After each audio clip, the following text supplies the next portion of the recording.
excitement, so allowing the technology to admit everybody. And we will get started shortly. Um, well, let's get started. Oh, are we good, James? Okay, good. Okay, great. So, good morning, good afternoon. My name is Rebecca Shi. I'm the CEO of the American Business Immigration Coalition. Welcome to Secure America's Workforce, a virtual forum with U.S. Senator Ruben Gallego from the great state of Arizona. We are thrilled to co-host this forum with Comité Day 100. ABIC represents more than 1,700 employers and CEOs from across the country in manufacturing, hospitality, agriculture, equine, construction, and healthcare. We welcome our members and partners on this call today. I know people are still coming in. Welcome. We have over 300 employers and small business leaders registered. Our mission is common sense solutions to bring certainty to employers, to workers, and lower prices for Americans. We have 7.2 million job openings, according to the latest data from the Bureau of Labor Statistics. And according to our President Trump, we have a secure border. Border crossings have fell by 99.4% since 1 year ago. So now we welcome bipartisan workforce solutions. And as you can see on the screen, these excellent solutions have been offered by President Trump and now our U.S. Senator Ruben Gallego to secure America's workforce by providing a legal path for our dreamers, farm workers, and hotel workers. As you can see in this slide, there are a lot of agreements on both sides. Just really want to recognize our ABIC board chairman and Arizonan, former Republican Senator Bob Worsley, Comité co-chair Sam Sanchez, and Ramiro Cavazos of U.S. Hispanic Chamber, John Graham, Sunbelt Holding. With that, I want to welcome Massey Villarreal, the CEO and the president of Precision Task Force and Comité 100 co-chair. Thank you, Rebecca. I'm the proud son of a Mexican immigrant who came to Texas in search of el sueño americano, the American dream. I'm also the founder of and CEO of the large Hispanic-owned technology firm based in Houston, Texas. I've had the honor of chairing the Houston, Texas, and U.S. Hispanic, and recently the Texas Chamber of Commerce. And today, with my friend Sam Sanchez, I'm the El Comité de 100 co-chair. I'm a Republican that sat in the White House with George W. Bush when we led on immigration reform. Securing the border, deporting the dangerous criminals, and legalizing our dreamers and essential workers is what Hispanic voters want. Mass deportations alone would be an economic disaster and will lose whatever support Republicans gain with Mexican-American voters. Hispanic leaders in our community will watch which party talks and which party delivers. This is why we welcome the thoughtful, balanced approach by Senator Gallegos and urge President Trump to meet him halfway. It is my honor to introduce Doctora Mónica Villalobos, President and CEO of the Arizona Chamber of Commerce. Thank you.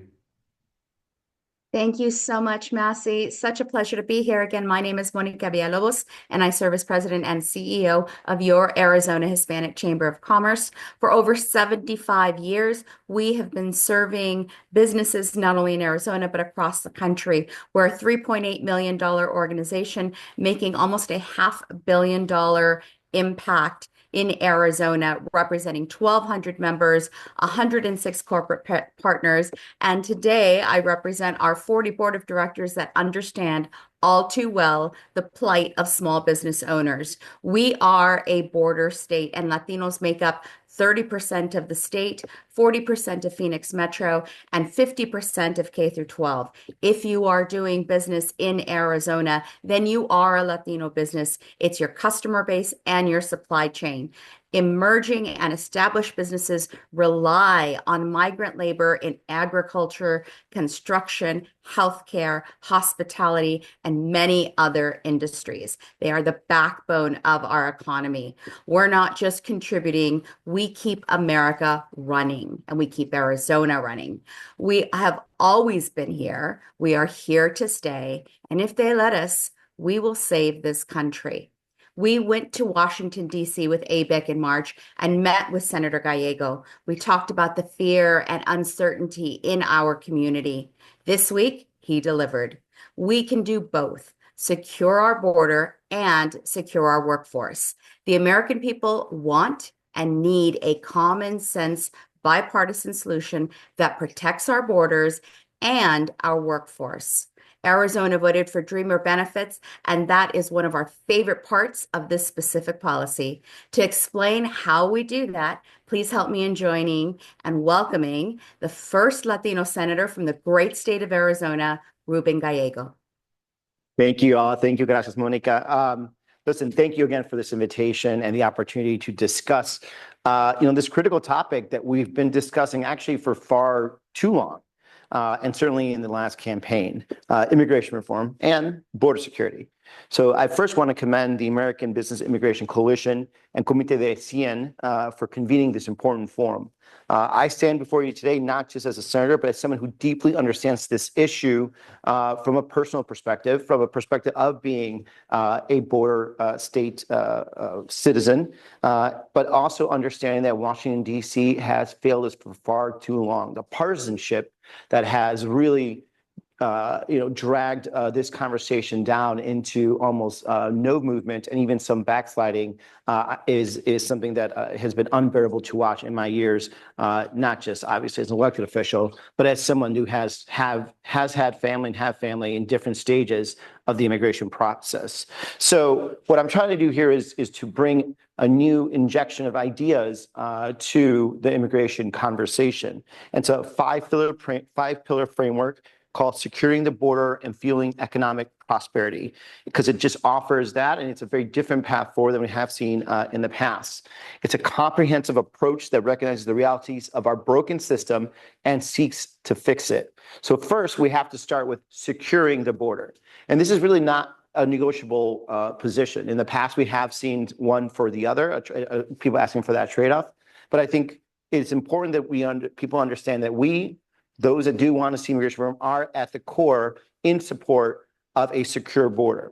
To understand who is coming into our country, we want to help stop the flow of illicit drugs, and we want to keep our communities safe. So this plan calls for strategic investments in infrastructure, technology, personnel, while ensuring that personnel and our laws are abide by, and we have oversight, especially to make sure they're humane and there's humane treatment of immigrants trying to come here. But enforcement is also never just the answer. And for many people on this call, I don't have to tell you this, you know this, but in case for you don't know, we must also just reform our outdated system. Currently, it's just being overwhelmed by years and years of people it's currently overwhelming. And people are waiting years and years for legitimate claims and or legitimate processes for them to move to the next step, whether someone going from visa to legal permanent resident or LPR to citizen. And right now, the backlog is so bad, it creates disincentives or incentives for people not to even try that system. Crucially, we must expand legal pathways for immigration. I mean, immigration is vital really to our economy. They're the workers, they're the consumers, and they're the entrepreneurs. In Arizona, our economy thrives on the contribution of immigrants, as well, of course, as cross-border trade. But we need to adjust the visa caps to be more realistic with what's happening right now, create new visa categories to actually bring in legal workforces and remove the bureaucratic hurdles that allow people to come here legally and contribute to our society so they don't go around the system.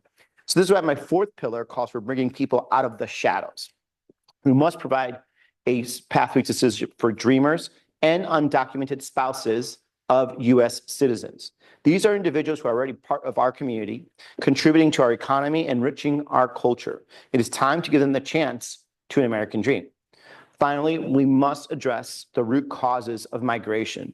We cannot ignore the instability and violence that forces people to leave their homes and seek a safe haven. The U.S. must engage with our partners and our neighbors in the Western Hemisphere to promote stability, strengthen economies, and to combat the forces that drive migration. So this is just not a policy debate. It's about the lives and livelihoods of millions of people. It's about our values as a nation. It's about our economic prosperity and our security. So I urge you to join me in supporting this framework. Let's work together to break this gridlock in Washington and enact real, lasting immigration reform and security. Let's show the nation that we can have both secure borders and humane immigration systems. Thank you again. Look forward to your questions. Thank you so much, Senator. And for press who are on this call, you can drop your questions in the chat or just raise your hand. We have a couple questions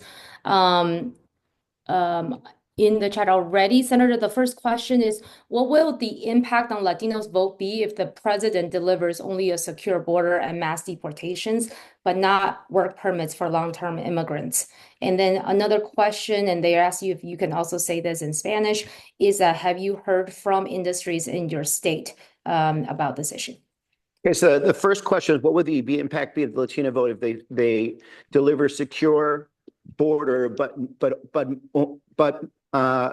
only mass deportations and nothing else?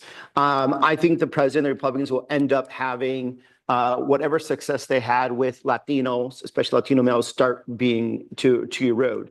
And let's make sure we understand, Latinos are for secure borders, and Latinos more so, especially on the border, understand the complexity of border security and the need for it. And certainly when I was running for office, we encountered that, and we spoke a lot to Latinos about that. But what they didn't ask for is the inhumane way that we're treating some of these immigrants, the way that we're separating families from their parents, children from their parents, the way that we're separating community leaders that aren't criminals from this country without any due process. That's not what they asked for. So I think they're going to see a reversal in their numbers. For the Spanish one, hablando con muchos de los negocios en empresarios en Arizona, a mí me dicen que sí tienen miedo, primero porque muchos de sus trabajadores ya no están, ya no quieren ir a trabajo porque tienen miedo que puede llegar la migra uno de esos días que están en trabajo. También muchas de las personas que necesitan o los clientes son latinos, ya tienen una observación que no tengo suficiente negocio ahora porque muchas personas no quieren ir a las tiendas, no quieren ir a los restaurantes y ya tienen un mal tiempo con compras, y yo creo que va a ser un problema mucho más, especialmente en una área como Arizona, donde el 33% de la población son latinos. Okay. Great. And then just Enrique said, please, you can put your chat. We have a few more coming in, but please put your question in the chat. And if you're a reporter, and you can also raise your hand to ask a question directly, and then we can call on you. Question, how receptive are Democrats to your ideas? So the Democrats have been very receptive to this idea.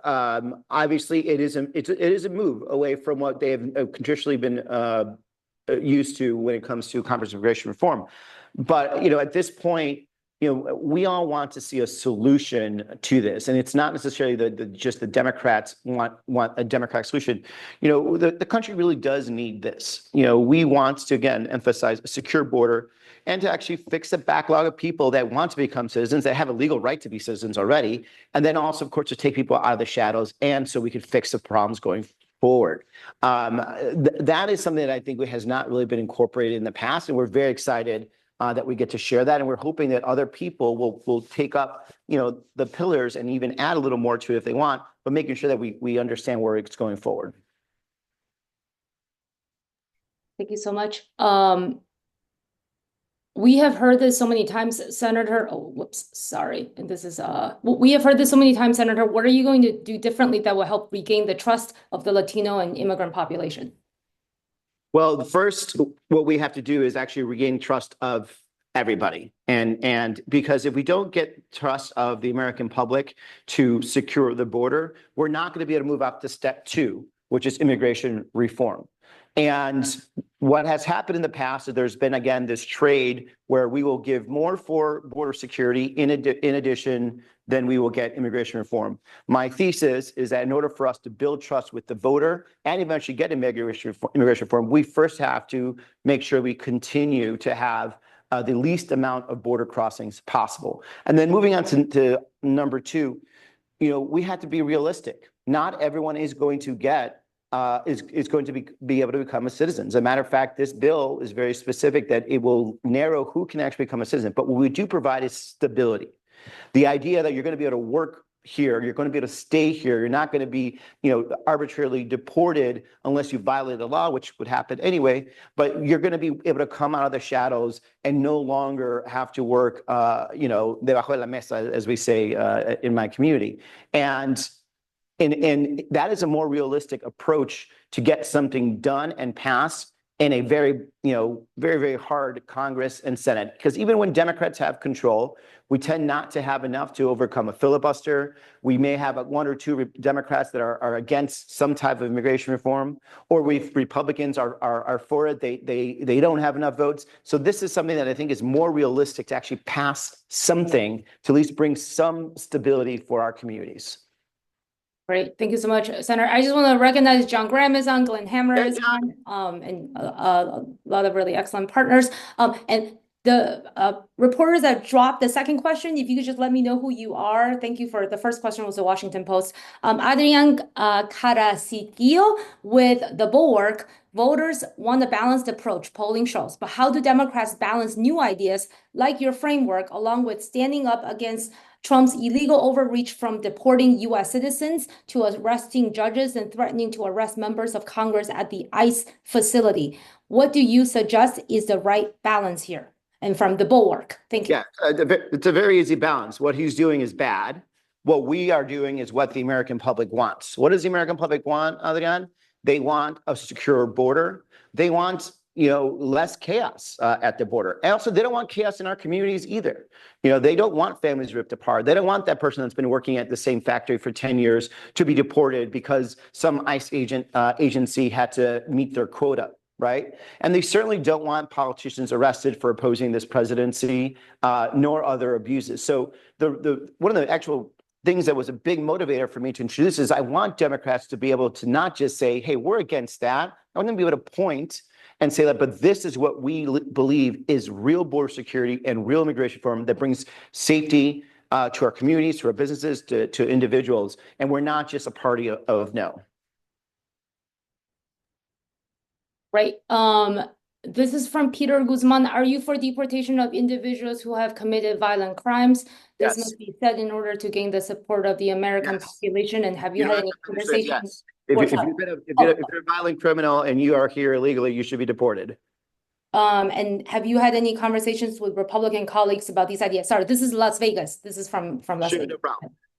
We have just introduced this bill. We've actually talked about different elements of this bill with some Senate Republican colleagues since I got here. There is some interest now. Whether that actually manifests itself anytime quickly, that's very hard to predict. I'm not going to go that far, but we're going to continue working it. But having ABIC to my back and Comité de 100 is extremely important because that's a really good start to kind of give people a little more nuance. Now, the thing we have to do is automatically push back against the right wing who just wants to call this amnesty. As a matter of fact, this bill is it's much tougher than any other bill in terms of who's even allowed to become a U.S. citizen. But it's in the best interest of right wingers for them to continue to have a broken immigration system because that's how they can continue to distract their voters.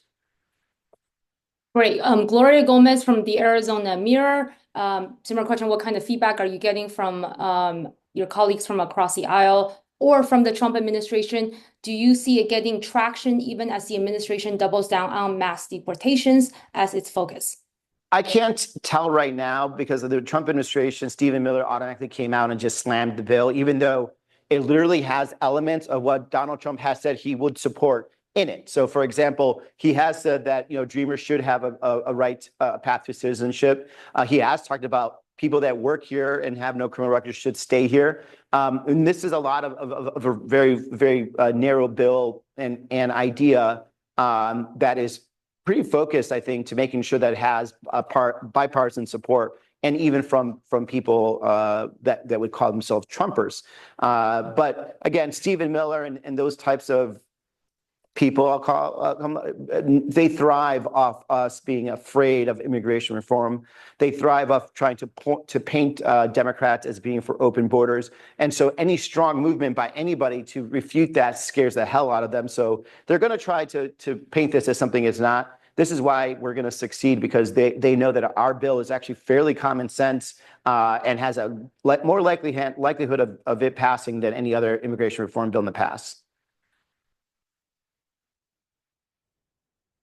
Thank you, Senator. This is from the Wall Street Journal. She got on a little later, so she wanted to know if you could just maybe repeat the provisions of the bill in terms of who it covers and if this impacts small businesses in particular.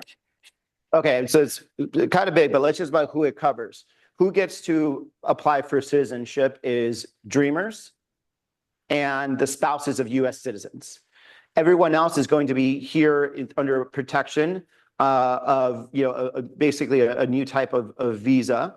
And then for people that are coming into the country, we would set up a visa system that's going to be fairly adaptive to the economy, right? So when we need more workers and certain sectors need more workers, then we'll hand out more visas. There's not going to be these arbitrary caps that create huge backlash, or just incentivizes people to come here illegally.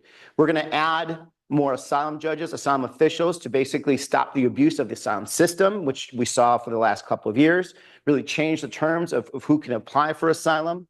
And then we're going to, lastly, in terms of like small businesses, the way that small businesses would come under this is like, if someone in your employee is in this country illegally and they have not done any violent crimes, they will have the opportunity to stay here. They'll have to pay a fine, but they will have the opportunity to stay here under a work permit, but they will not be granted the right to citizenship. And it's not that it's just like, it's a more realistic understanding of where I think the American public is, that it's just an area that they just won't go.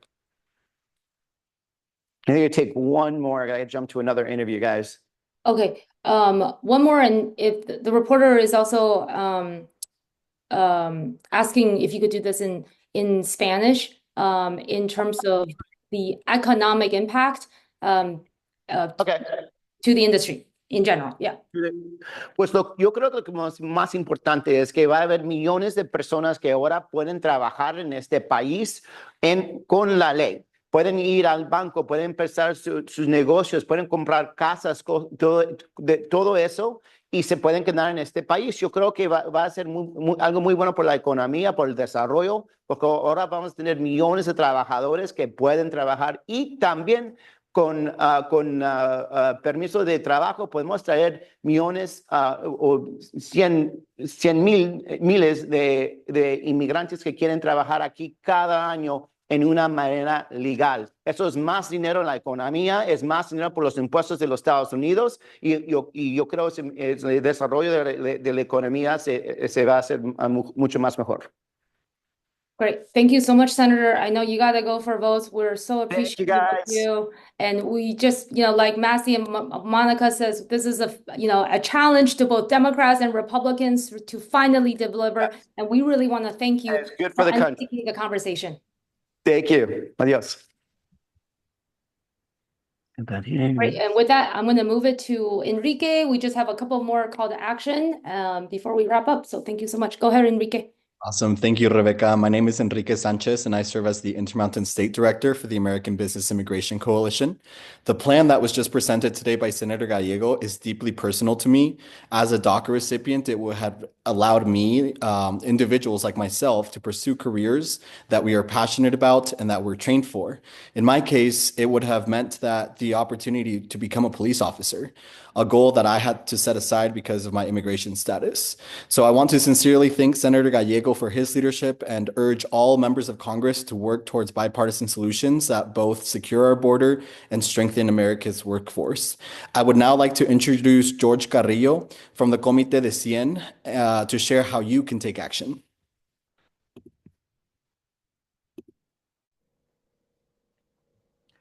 Hello, everybody. My name is George Carrillo. I'm the CEO of the Hispanic Construction Council. I have the privilege of representing 29,000 hardworking construction owners from across the country. I want to take a moment to discuss some crucial elements of what Senator Gallego's 5-pillar framework is, and exactly the kind of bold, balanced solution that we've been asking for. I can say personally, as a former sheriff deputy in Arizona, I'm pleased to see an approach that emphasizes strong border security and also building and securing our workforce. But here's the thing, it's not going to move forward unless we take action. We need to be able to come together, speak up, and make this happen. And this is how you can help. Host a local roundtable, a press conference, or meetings with members of Congress during the August recess. Use our legislative request template to make your voice heard and drive this vital conversation forward.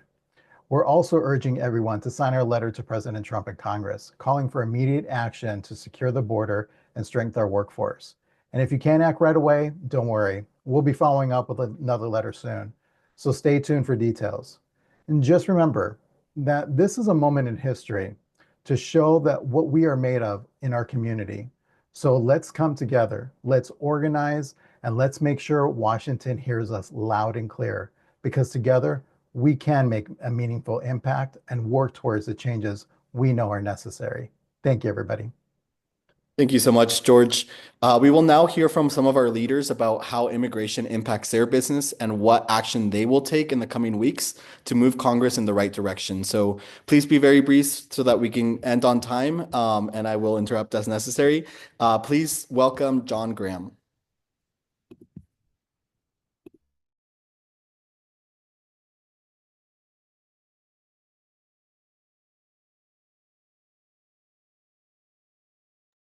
It looks like he's muted still.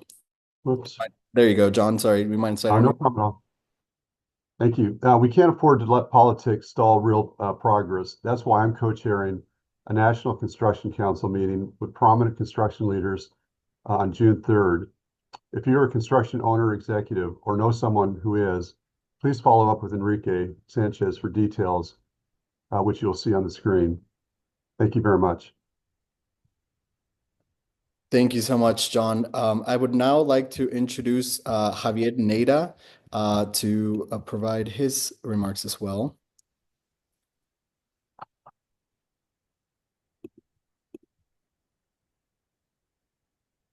Do we have Javier on? Let's see. Can we have Laura Murillo speak, please? There we go. Awesome. 1 second, Laura. You're going to be unmuted. There you go. I'm Dr. Laura Murillo, Presidency of the Houston Hispanic Chamber of Commerce. I'd like to thank our former Chairman Emeritus, Massey Villarreal, and others for their leadership regarding this very important matter. As we know, here in Houston, as everywhere else across the country, this is an economic imperative, a workforce development issue. We host a platform of radio and television programs in our area with a reach of over 3 million, and we are happy to interview anyone who would like to provide data and details regarding this very, very critical and important topic. Thank you. Thank you, Laura. Now we'll hear from Raul Raimundo. Thank you, everyone. Raul Raimundo, I'm the part of the ABIC board and CEO of the Resurrection Project.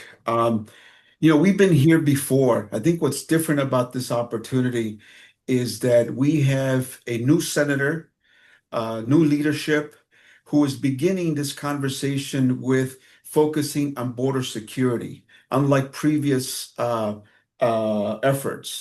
So that's, I think, different about this. Synthesizing this into 5 points is very critical. And I think the challenge for us is to go back to our communities, to our allies, to our partners, to inform them and educate them of what's in this bill. It is not for everyone, but it is the best opportunity we have to make sure that something happens and something happens now. And so we need 218 votes in the House, and we need 60 senators in the Senate. That's a big, heavy lift given the current environment. But if we're going to have only a chance if we get everybody together to make sure that we're all pushing on this on all levels to get that 60 votes and 218. We all know what the benefits are. We all know what it will do. But politically, it is a big, heavy lift. And we'll make sure that we understand we have to come together on this moment.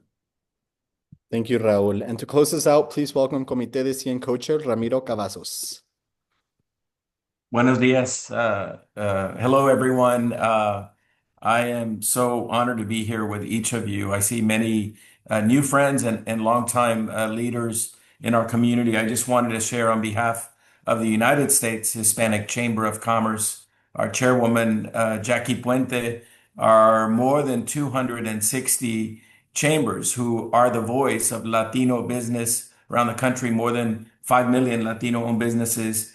As you heard from my colleagues, this needs to be a bipartisan pro-business initiative to not only secure the border, but to secure our workforce. We're not replicating ourselves in the U.S. to fill the jobs that we're creating thanks to the largest economy in the world. But for that economy to grow, we must fix our immigration laws. I grew up on the border in a small town of Weslaco, and my grandparents had a small grocery store, and they also provided housing for the individuals that were here working with the Bracero program. So I'm old enough to remember that at one time we had initiatives that fueled our U.S. economy. We need to get back there again. I'm proud of Yuri Cunza and Jaime de Paulo and all of the great leaders on this call, Peter Guzman, Monica Villalobos, Dr. Laura Murillo, Marianne Kellum, J.R. Gonzalez, and of course, my dear friend Ana Valdez, who gives us the data that shows that Latinos, we generate $3.6 trillion a year. This is our economic future. I want to thank Becca, Michael, Enrique, Juan Carlos, but especially our co-chairs, my friend Massey Villarreal and my friend Sim Sanchez.